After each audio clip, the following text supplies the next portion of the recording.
I remember previously I told you when you speak about business, there are two types, major two types. It's either you are in production of goods or you are into Merchandising. service, di ba? Or you are trading goods or service. Either of the two, di ba? Now, Opo. when you speak about marketing, so you're going to market the goods or the product, or you're going to market the service. So in terms of marketing, if I'm going to ask you, which is more difficult to market, a product or a service? Service for me. Glyza, why service? Kasi hindi siya ano sir, hindi siya direktang nakikita unlike product is na yung physical ano siya sir, tangible yung physical form po nakikita directly yung product. Yung What do you, service kanya kailangan sir. go ahead. You're explaining something. Yung service kasi example sa service is anong nakalagay sa salon. So i-anticipate mo pa sa salon. So manicure ganito ganyan. Unlike sa product yung toothpaste, okay diretso. Magkaka-idea ka agad for me po, sir. Okay. Melodina, for you, Iha, which is more difficult to market? On our part, on our end, we are the company. Which is more challenging to market? A product or a service?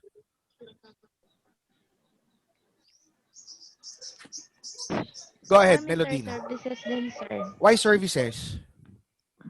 Ay, unlike po sa, ano, sir, sa product, kaya po na sinabi ni Glyza kanina na nakafocus lang po siya sa product. Unlike po sa services, i-identify mo pa yung ano po, anong klaseng services po ang tinutukoy po. Kasi may ano, klase-klaseng services po kasi. Dapat i-identify mo pa siya. Tapos yung iba, i-develop. Ganun po. Okay, granting andyan na yung service. Sinabi niyo na nga, spa eh. So, I'm offering the service of spa. That is my business. Andyan na, spa. Versus a product, sabi nyo nga, toothpaste. O ano mas mahirap i-market dyan? Sabi nyo, service. Why? But my point is, nandyan na, spa na. Oh, ino-offer ko na. I have my massures. Service. Why service, James? So yun, Me? Ako, sir? Yes, James. Well, sa lahi nga kuan, sir, if sa salon mang ay sa spa mang gyud, mas recommend yun nimo ang service kay service magipangayo sa customer kung lahi mang gyud pod if what if kanang sa kuan grocery kay mas kuan man nila ang kanang product nga kanang gipangita sa customer kaysa sa service. Kung abot sa spa, mas ma-recommend nimo ang service sa imong customer. Okay. sir, if I may add, sir, Yes, go ahead. mas mahirap yung service kasi compare sa product kasi as a customer, kunyari ako yung customer, sir, alam ko direkte kung ano yung gusto ko. Pero pag sa service, sir, hindi mo malalaman nga, ay siguro si ma'am nagdi-need na to ng ganito. Ay si ma'am siguro kailangan niya to right away. Unlike sa yung naka-display yung product, sir, ba, ako na mismo yung customer, alam ko ito, bibilhin ko agad ito. Kasi need ko, right away, alam kong need ko to. Okay. Thank you, Miss Glyza. So tama yung sagot nyo, no? But I'm looking for the correct ones, no? Talagang service ang mas mahirap. It's more challenging. Ay, okay. It's more challenging to market service precisely because service are intangibles. When I speak about intangibles, pag sabi kasi tangible, it can be seen, it can be touched, it can be felt, it can be smelled, so forth and so on. Meaning you can inspect the product. It's tangible, it's there. However, unlike in service, it is intangible. What do I mean by intangible? Nandyan na yung spa. Nandyan na yung dental clinic. For example, dentist, service yun. O bakit siya? Why is it more challenging or difficult to market the service? Because the customers should experience that service before the customers could determine if that business provide good or bad service. Meaning, kailangan ma-experience mo muna. For example, you go to the hair salon. Are they good in cutting hair? In order for you to determine if they are good in cutting your hair, kailangan magpa-cut ka muna ng hair. Are they good? Hindi, sama, pangit ng gupit ko. Meaning, the damage has been done already. Meaning, on the part of the customer, andun yung sinasabi nating agam-agam. Are you familiar with the term agam-agam? You're quite hesitant. Doubts, opo.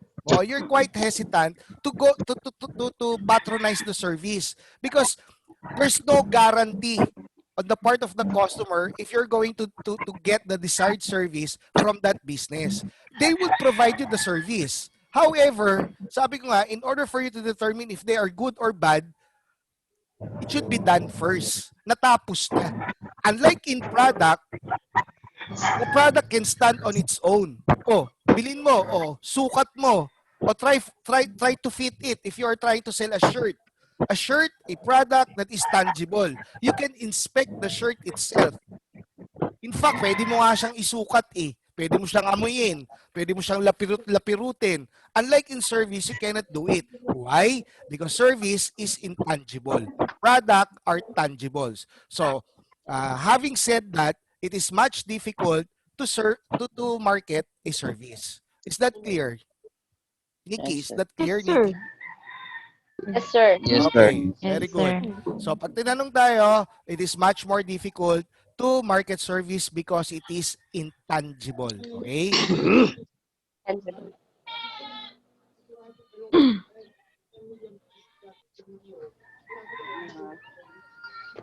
Okay, so this is your subject. Again, service marketing. I just laid down the premise.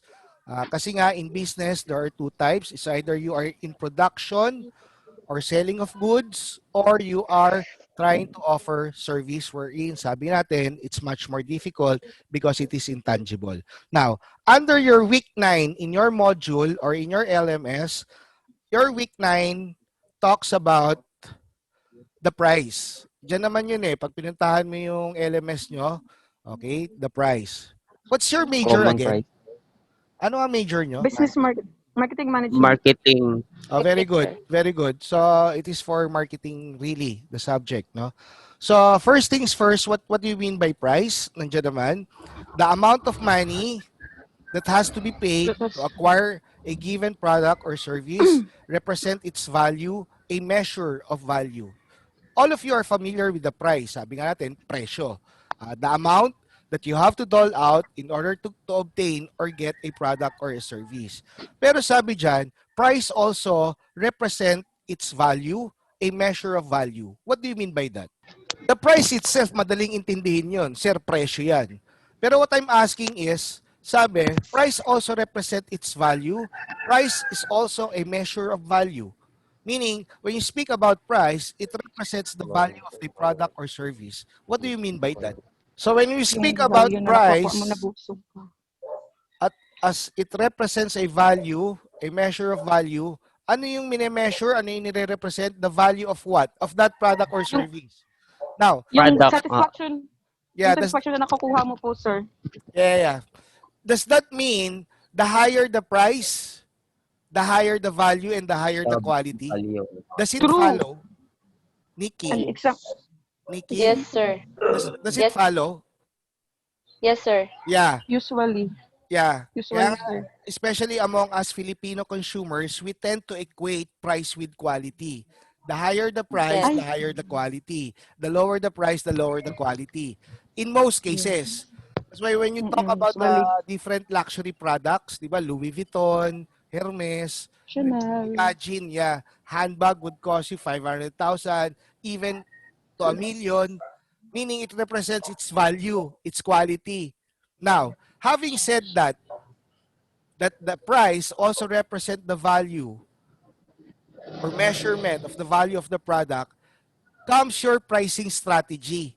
Now, when you speak about strategy, it is something intentional, sinasadya, deliberate, so to speak, on the part of the company. Whenever they increase their price, whenever they lower the price, more often than not, it's a strategy. Because the common notion is, whenever the price increases, sinasabi natin or we might think perhaps that the raw materials or the raw ingredients also increase its price. That's why the end product also increases. Sometimes that is our thinking eh. Di ba? Napakasimple natin mag-isip. That's why sinasabi ko, It is a strategy. Whenever a price becomes lower or higher, it is something intentional on the part of the company because pricing Seller, strategy, after all, refers to method companies use to price their products or services. Remember, class, you are marketing major. Diba in marketing, we have 4 P's of marketing. What are those?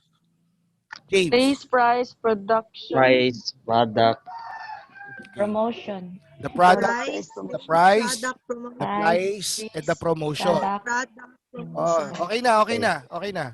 Price, product, place, and promotion. What is the significance of these 4 P's of marketing? The point in the 4 P's of marketing, kasi di ba there are some businesses who would complain, may business did not become successful kasi matumal, nobody wants to buy my product, there's not enough customers. Di ba? Those are the common complaints. Now, Yes, yes. with the 4 P's of marketing, it is not acceptable with those complaints. Why? Your business did not become successful precisely because you were not able to blend them together, the 4 P's of marketing. Perhaps something's wrong with your product. Perhaps there's something wrong with your price. There's something wrong with your promotion. Perhaps there's something wrong with your place or your distribution. Meaning, yung apat na yan, those 4 would be the uh, decisive thing in order for your business to become successful or not. That's why don't give me reasons that there are no enough customers. No. In marketing, you have to blend them together, your 4 P's. Now, one of the 4 P's is the so-called price. More often than not, there are some businesses who become successful because they know how to price their product effectively or their strategy. Meaning, the price itself is a strategy class. It's not there just like there. No. Uh, there's a deeper meaning into it. Before they arrive at a certain price, so much has been discussed, so much has been considered. Because after all, price is one of your 4 P's. Now, going back, pricing strategy refers to method companies use to price their products or services. It's a strategy after all. Now, what are the common pricing strategies that most companies are adopting or using? The first one Value based. is market penetration. penetration, Jovit, can you please read what is market penetration? Andiyan naman, oh, Iho. When a company sets a price for its products that is below prevailing market prices. Oh, yun. What do you mean by below prevailing market Mababa. prices? Mas mababa, sir. Yun.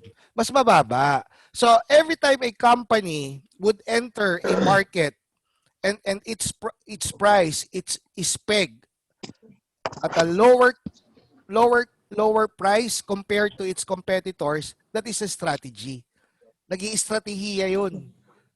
Can you name a product of which do you think gumamit ng market penetration? Any product in the market? Anybody? Minute burgers, sir. Minute burger? While minute burger talaga mababa na yung to begin with. Yung bigla nagbaba, especially for new companies who is entering the industry. Before class, during the early 2000, when you speak about telecommunication, you have only 2 major companies. You're talking about PLDT Oh, or talking about Smart and Globe.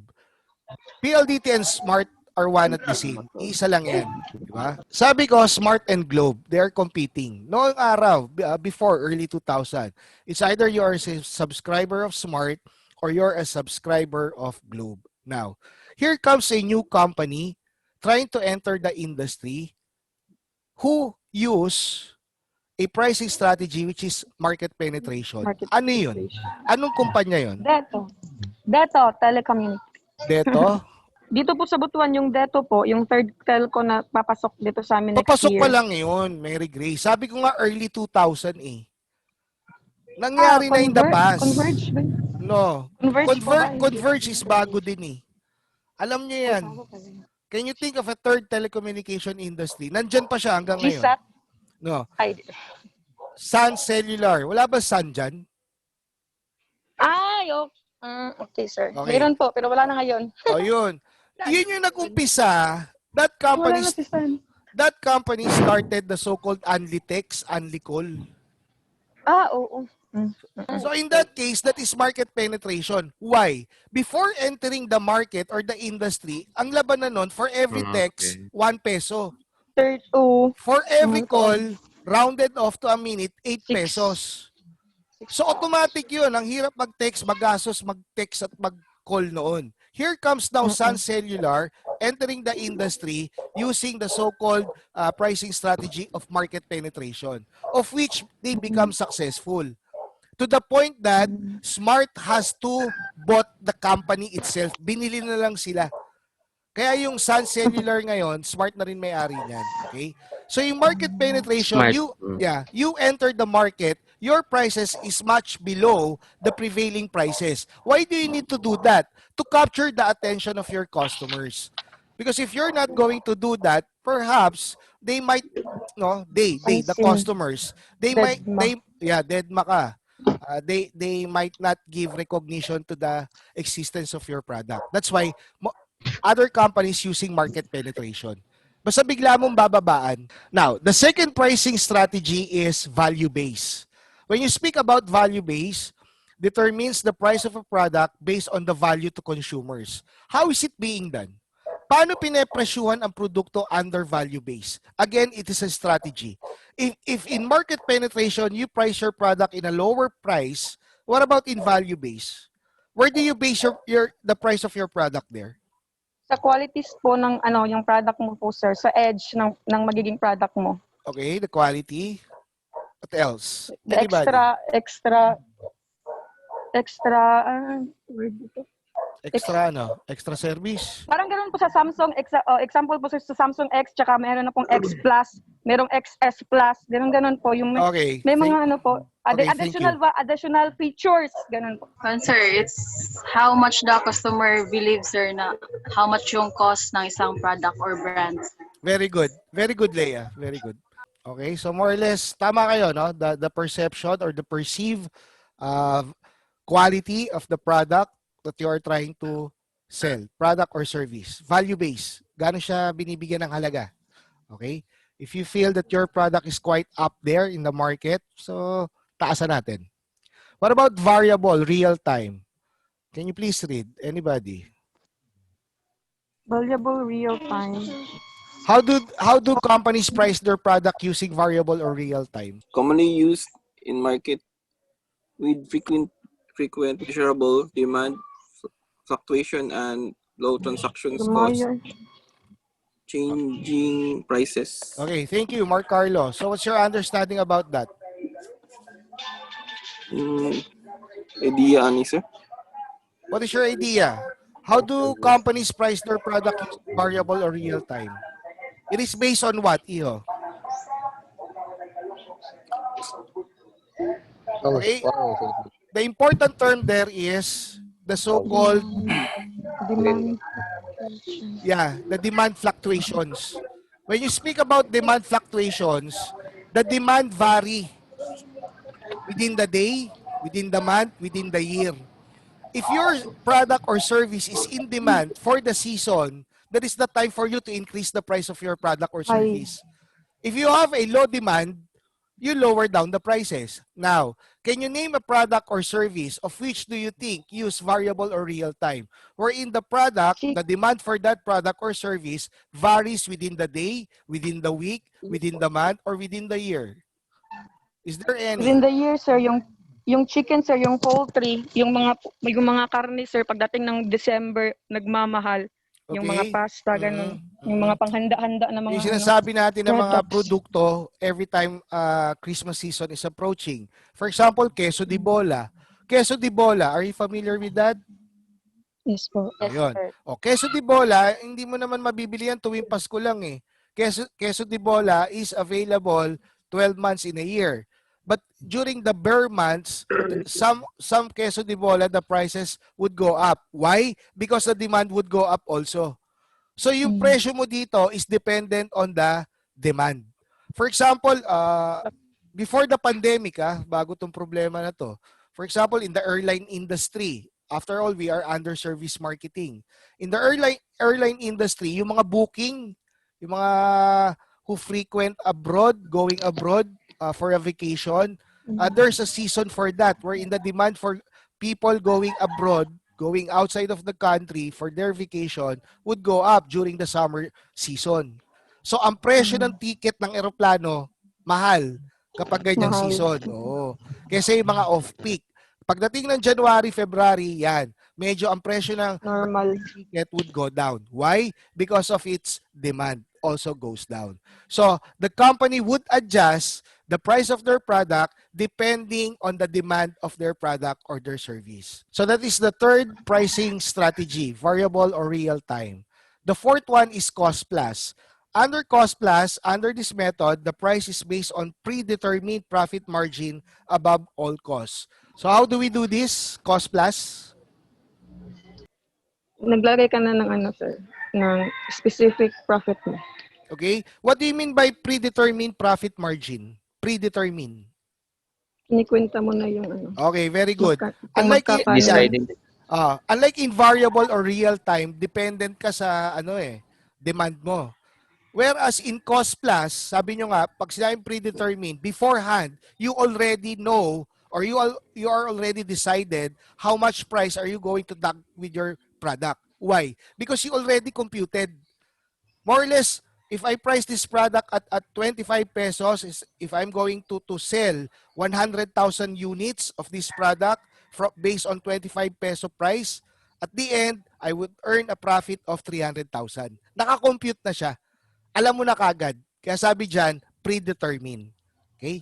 You know already beforehand from the start. When you try to offer the product in the market, it's already clear to you how much price are you going to tag with your product. Why? Kasi naka-cost plus ka na. Bakit cost plus? The cost in producing that product plus the profit or the markup that you intend to have at the end of the month or perhaps at the end of the year. Okay? What about contribution margin? What kind of strategy is that? Or how is it being done as a strategy? A strategy that determines a price that maximizes total contribution margin for a product. Is it the same more or less with cost plus? Yes, sir. Yes, oo. Pareho siyang predetermined na. Okay, determine na yan.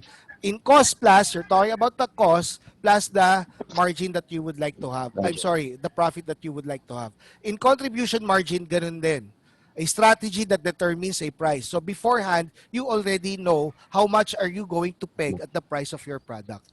Kasi meron ka ng objective from the start How much do you would like to earn at the end of the month or at the end of the year? So those are your most common pricing strategies being done by different companies. Okay? You have any question there? Now, what No, about sir. promotion strategy? We're done with pricing strategy. Di ba sabi natin kanina, when you speak about marketing, there are 4 P's of marketing. You have the product, you have the place, you have the price, and you have the promotion. So under promotion, ito naman. That is part of your marketing mix. However, sometimes when we hear the word promotion, automatically what we're thinking is the sales promotion. No. Sales promotion is just part of your promotion in itself. That's why under promotion, meron din tayong mix. Yung tinatawag nating promotional mix. Now, these are the different tools available for the company in order for them to become successful in the market. Meaning, your promotion is your communication tool towards your customers. That's why under promotion, sabi dyan, what is promotion? In marketing, promotion refers to any type of marketing communication used to inform or persuade target audiences of the relative merits of a product, service, brand, or issue. The point there is, it is a communication tool. Why are they doing that? Sabi nga dyan, to inform or persuade. Persuade. Yeah. Pag sinabing inform, for example, may dinagdag kang feature with your product or your service, you have to announce that to your market. And that is promotion. So anong pamamaraan mo? You can use advertisement, you can use flyers, you can use internet, so forth and so on, just to make the announcement. Because you have to inform them of perhaps your new offering, your new promo, your new added features. So you use promotion. That is for informing. What about persuasion? Persuade. Persuade is trying to convince your market. Diba, when we watch advertisement, they're using different models, celebrities. They have to pay millions for that. For example, Shopee. Yesterday, I found out they seek the services of Chris Aquino. Are you familiar? Are you aware of that already? So my point Yes, is, mahal. my point is, you could just imagine how much money are they spending for promotion by getting the services of these celebrities. Million yun. The problem with that is, saan nila ikakarga yun? Yung pambayad sa, nila sa sa celebrity. price of product. Very good. Sa presyo din ng produkto eh. Kaya lang, they have to do that because they have to persuade customers. Kasi lalo tayo, di ba? We tend to believe with the different celebrities. If the celebrity is using this product or this service, more or less you would follow suit. Uy, gamit to ni ano eh. Ni, sino ba yung mga, Influencers. yung mga influencers. Sino ba yung mga sikat ngayon, mga artista. Asuncion. Ayun, gamit to ni ano eh, Ann Curtis eh. Gamit to ni Bea Alonso eh. Oh. So we are being persuaded by the company who's very effective in using this promotion. I just would like you to be aware of what's happening around you guys. Hindi porkit ginamit ni endorser na ganito, tumaas ang presyo, magaling yun. No. It all boils down to money. That celebrity endorsed that product because binayaran siya. He or she has to do it. And then tayo, para naman tayong napaka-inosente, we just follow suit. Sometimes you have to think also. Especially you're studying marketing. These are the different things that companies are doing just to persuade customers. Okay? So what are the different methods used for promotion of services or your promotional tool? The first one is personal selling. Can you please read what is personal selling? Anybody? Personal selling, where businesses use people or the Yes. sales force to sell the product after meeting face-to-face the customer. Oh, what do you mean by that? Yan pong mga, katulad po ng mga sir, Herbalife, alam mo ba yung mga ganun? Herbalife? Yung personal selling, yung promo nila, yung promodizer nila ganun, yun yung nakikipag-usap direkta sa mga tao, sa mga customers. Very good. The representative of the company, di ba? For example, you seek the services. Kasi tayo service marketing eh. So, let's take the example of service business. Tour agency, yung mga tour package, di ba? You would like to go abroad, di ba? May mga travel agency, yun. So, whoever you're going to talk to in that company, that is personal selling. Basta representative ng kumpanya, personal selling yun. That's why the company has to choose its personnel properly because that personnel would be your personal selling as part of your promotion. So dapat articulate siya, pleasing personality, so forth and so on. Ay, advantage niya yan. Kagaganda niyo at kakagwapo eh. It counts, no? It counts, the personality. No? The first method is personal selling. The second method under your promotions is advertising. Sabi dyan, advertising, marketing communication that employs an openly sponsored non-personal message to promote or sell product, service, or idea. O, I'm pretty sure you are familiar with advertising, di ba? Yan yung napapanood nyo sa television, napapakinggan natin sa radio, nagpa-pop up sa internet. That is advertising. Now, under advertising, sabi dyan, openly sponsored. Bakit openly sponsored? Talaga nagpapakilala. The company is the one who's paying for that airwaves. Kumbaga lantaran, wala akong tinatago. Advertisement yon. Non-personal. Why do we consider advertisement as non-personal message? Why? Advertisement is considered as non-personal message. Non-personal because we cannot interact. It's just a one-way communication. It's just the advertiser or the company is the one who's saying something. In that sense, non-personal siya or hindi mo siya kaharap. Unlike in personal selling, from the term itself, personal yon. May palitan ng communication. Unlike in advertising, non-personal siya because we just watch it in the television. We just hear it on the radio, so forth and so on. Okay? So advertisement, sabi ko, napaka-familiar naman natin dyan. And it's a very effective tool for promotion. But what is the problem if you're going to employ advertisement as your promotion? What is the challenge in advertisement? Mary Grace.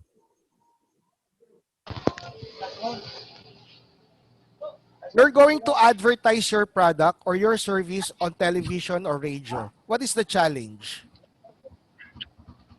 Unlike in personal selling, I just going to get an employee that could represent my company or my service or my product. From there, meron na akong personal selling as a tool, as a method. In advertising, if I'm going to employ this method, what is the challenge? Anybody? Hindi mo nahahawakan, sir. Ano bang gusto mong Yung hawakan? tangible. Anong gusto mong hawakan? Yung kunyari, sir, nanonood ako sa TV, sinasabi doon sa TV, masarap to. Ito yung the best na Kaya product gusto na mong hawakan dahil ah, masarap. Oh. I can't directly be convinced na sure talaga. Ganun. Okay. I would like to advertise my product on Channel 7, GMA 7. What is the challenge for me? Hindi ako nanonood ng Mahal. Channel 7. Sino yung sumagot ng mahal? Sir, Sino yung sumagot ng mostly, mahal? sir. Ako, sir. Sino yun? Jerome Flores. Jerome, very good. That is the challenge in advertising. Advertising can reach a much wider audience. Pero mo mag-advertise ako sa radio. Ilan na nakikinig sa radyo? Ilan na nanonood sa television station? Di ba? That's nationwide. Millions. But the problem, Jerome is correct. It's very costly. Million yun. Ang labanan dyan, 30 seconds, 1 minute, and they would charge you for 1 million. Imagine that. So it's very challenging. Very good, Jerome. What about sales promotion? Designed to be used as a short-term tactic to boost sales. Ito yung sabi kong mas familiar tayo. When you speak about promotion, ang naiisip agad natin is sales promotion.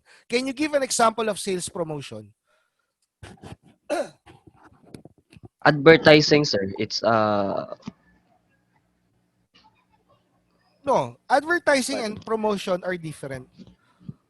Advertise, you put ads on a station, TV, radio, internet. Ang sales promotion, how is it being done? Buy one, take one. Buy one, take one. Is that a sales promotion? 20%. yes. Yes. What else? Plus 20% more. While supply lasts. Have you heard that before? That is sales promotion. Wala palang off to ha. I'm sorry. Typographical error. Walang off yan. Sales promotion yan. So pag sinabi natin sales promotion, burahin ko na nga. Okay? So pag sinabi natin sales promotion, short-term tactic. Meaning, sandalian lang yon. That's why every time you go to a supermarket, di ba? When you buy your toothpaste, there's a kasamang toothbrush. Promo yun eh. Sometimes you buy your toothpaste, may kasamang mouthwash, maliit lang. Pero when you go back the following month, wala na. Wala na yung ganung promotion. Kasi nga short term lang siya. Bakit short term lang? Just to boost your sales every now and then. Kaya nga dyan sinasabi, while supply lasts. They're just trying to encourage majority of the market to patronize their product. No? Short term lang yon, just to boost your sales. Kaya sabi ko, buy one, take one, 50% more. Okay? That can be considered as your sales promotion. Again, to boost your sales. What about event marketing? Anybody? Can you please read? Event marketing. Jocelyn Yap, can you please read event marketing?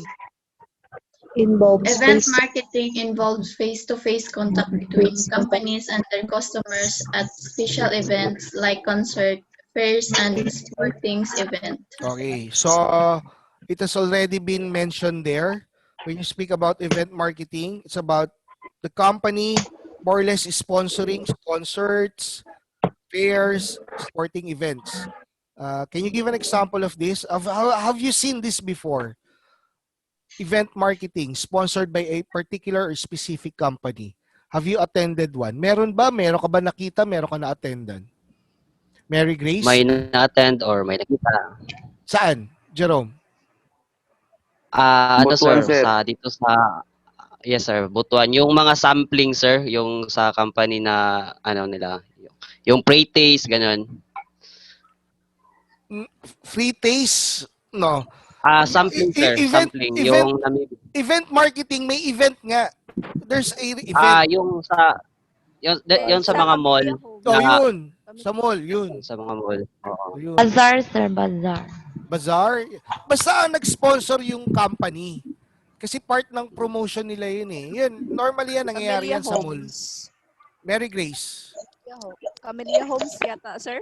Camellia Homes, anong ginawa ni Villar? Camellia yan. Anong ginawa niya? Anong event? What event does... Bigay ng bahay. Pinatay yung palayan, sir. Anong ginawa sa palayan? Sinakop? Pinatag. Anong ginawa? Ginawang patag, sir.